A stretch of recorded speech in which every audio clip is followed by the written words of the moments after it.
अस्सलामुअलैकुम, मैं हूं शहद इमरान और आप देख रहे हैं मेरा यूट्यूब चैनल अल इमरान वेटरनरी क्लिनिक रोड सुल्तान। सबसे पहले मेरे सारे व्यूवर्स को मेरी तरफ से गुजरी हुई ईद मुबारक।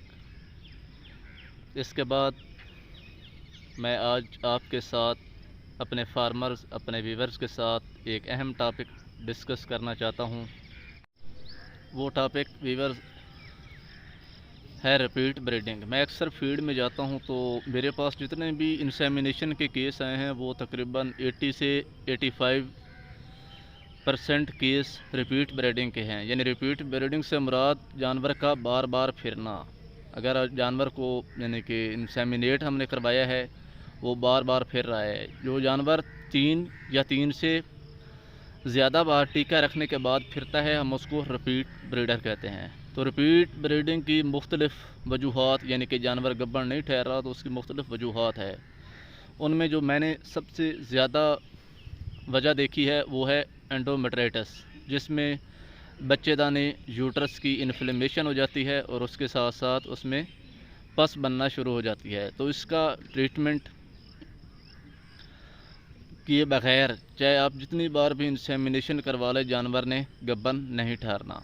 तो मेरा अपने फार्मर्स को यही एडवाइस है कि अगर जानवर बार बार फिर रहा है तो आप उसको इलाज ट्रीटमेंट किए बगैर बार बार इंसेमिनेट बार बार बुल के ज़रिए सांड के ज़रिए ना करवाएं। इस वजह से आप उसको उल्टा इन्फेक्शन उसकी बच्चेदानी में डाल रहे होते हैं। तो एंडोमेट्राइटिस में सबसे पहले 3 मैकेनिज़्म है। सबसे पहले कंट्रैक्शन हमने बच्चेदानी की करवानी है ताकि बच्चेदानी सिकुड़े और जो पीप है वो बाहर आए। इसके अलावा जो दूसरा मैकेनिज़्म है, हमने उसके अंदर जो इन्फेक्शन है हमने वो इन्फेक्शन दूर करना है। इसके लिए हम उसमें एंटीबायोटिक, जिसमें सबसे बेस्ट चॉइस ऑक्सीटेट्रासाइक्लिन है, वो हम रखते हैं। इसके बाद हमने डिफेंडिंग मैकेनिज़्म पे जाना है ताकि उसकी जो बच्चेदानी में रैप्चर हुई है तो उसकी हमने रीजनरेशन करवानी है। तो उसके लिए हम मल्टीविटामिन इंजेक्शन फॉर्म में भी, पाउडर फॉर्म में भी हम इस्तेमाल करा सकते हैं।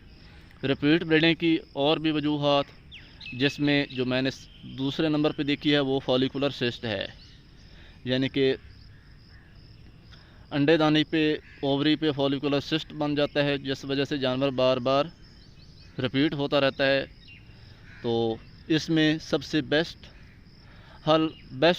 सल्यूशन ये कि आप कंसेप्टाल का इंजेक्शन 5 सीसी लगाएं और एक साइकिल मिस करें, 21 डे मिस करें और नेक्स्ट 21 डे पे इंसेमिनेशन से पहले आप दोबारा डॉक्टर को चेक करवाएं। अगर जानवर 21 डे पे फॉलिकुलर सिस्ट की ओवुलेशन हो गई है तो आप इंसेमिनेशन कर दें। अगर 21 डे पे 21 दिन पे दोबारा अगर फॉलिकुलर सिस्ट उस वक़्त तक अगर नहीं उसकी ओवुलेशन हुई तो आप दोबारा उसको सेकंड शॉट लगवाएं। वीवर, इसके अलावा रिपीट ब्रीडिंग की और भी मुख्तलिफ वजूहात हैं।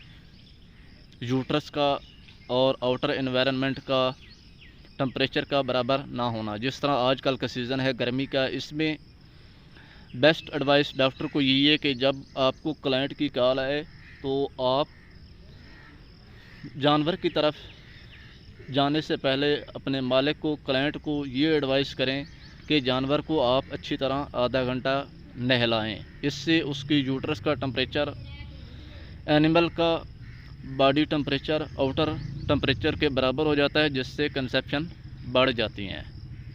इसके अलावा और भी मुख्तलिफ वजूहात रिपीट ब्रीडिंग की जो डॉक्टर के रिलेटेड हैं कि सिलेंडर में प्रॉपर गैस का ना होना, जिससे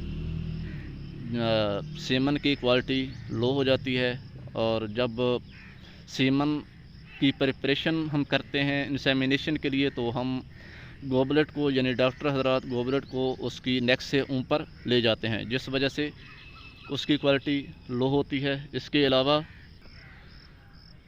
अलावा जानवर को प्रॉपर टाइम पे इंसेमिनेट ना करना, ये भी वजह है जानवर के बार बार फिरने में।